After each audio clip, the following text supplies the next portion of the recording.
listening to Joel Osteen this morning, and that is how you finish is what's important. It doesn't matter how you start, but how you finish.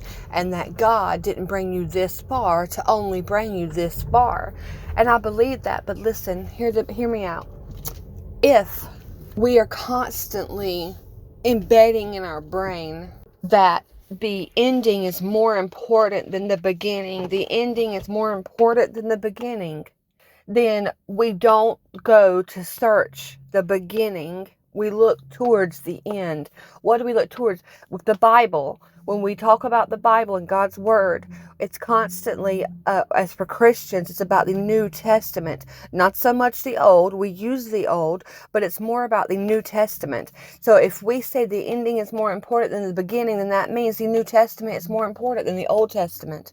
That the New Testament overrides the Old Testament because it came after the Old Testament and effectively canceled out the first. And if it canceled it out, that means that it is non-existent, that it does not matter. That is a lie. That is a lie from the pits of hell. It does matter.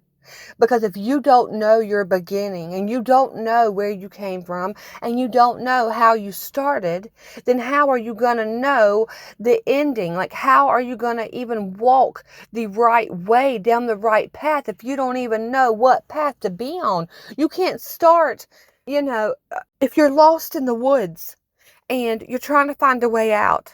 If you don't know the path that brought you into the woods, how do you find a path to get out? You would have to create a new path, right? Even though the old path exists. The original path that brought you into the woods, it is still there. And that same path would lead you out of the woods. You don't have to search out another path. You just have to go back to the first path. Go back to the one that led you into the woods to begin with.